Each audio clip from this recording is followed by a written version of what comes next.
Haribo, so I'm answering another question. Someone's asking us about Vipralamba, separation and meeting. Vipralamba and Sambho. So in the spiritual world, does separation exist? We see generally separation as a prominent feature of the Lord's pastimes on earth. Even Lord Ramchandra, when he was absent from Sita for a long time, and later when Sita had to go to Vanvas again, they were separate for a long time.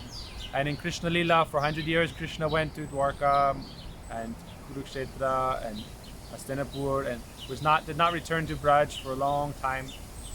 We see in the pastime of Jagannath Rath Yatra that Krishna comes back to Braj. But really, is this separation something that's only seen in this world, or is it in the spiritual world? So our Gurudev would say that separation is like two banks, meeting and separation are like two sides of a river. There will always be two sides of a river. So prem, if you think of prem, love, as the river of love, that will always have two banks, separation and meeting. And the separation nourishes and enhances the meeting. So even in Transcendental Braj, there is the mood of separation that may come. Now there are different levels of Braj. There is Golok, Svetadvip, or Golokadam, Swakya Dham, where Radha Krishna are forever married. There's less separation there, but always there is the mood of potential of separation. Ultimately in Gokul Braj Dham, separation is present. It can be present, it manifests at different times. But there it's also not so similar to how we see on this earth. It's more of like a mood. Ultimately, our mood is to enhance the meeting of Radha Krishna and to arrange the meeting. Some people say in some places that separation is superior to meeting.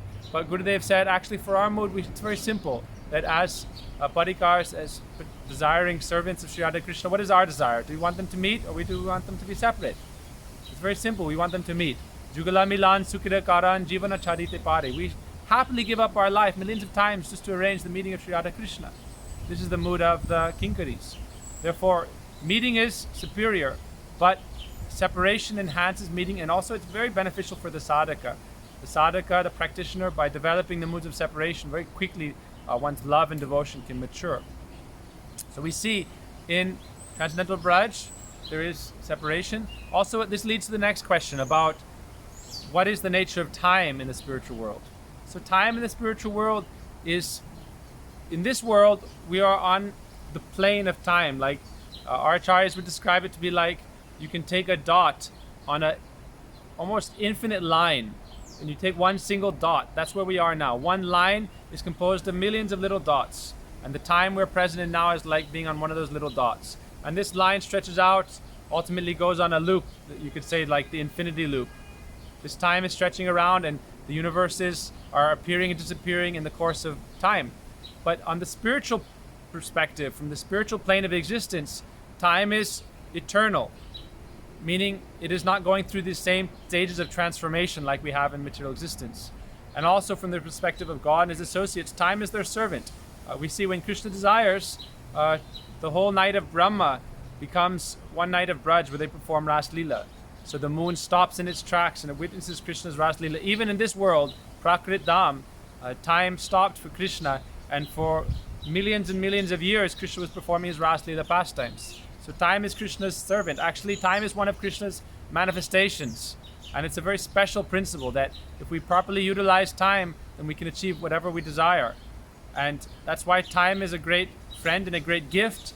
And also in this material world, we should understand that the limitations of time that we all have in our life is actually a great gift, because it teaches us to be one-pointed, that to achieve great things, whether spiritually or materially speaking, we must be very focused on how we utilize our time. If we had endless time, then we would be more inclined to wasting our time in different kinds of activities. But the limitation we have in this world with our time makes us be very focused and not even waste a moment if we actually desire to achieve spiritual success or even material success. So from the point of view of the spiritual world, all time is eternally present. What does that mean? That in the spiritual world, there are different pastimes. For example, sometimes the morning pastimes, afternoon, evening pastimes. So all of those are going on simultaneously in the eternal present.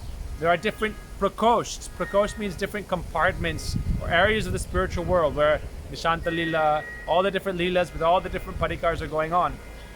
So in other words, in Braj Dham, time there is it's eternal, and it's in the eternal present.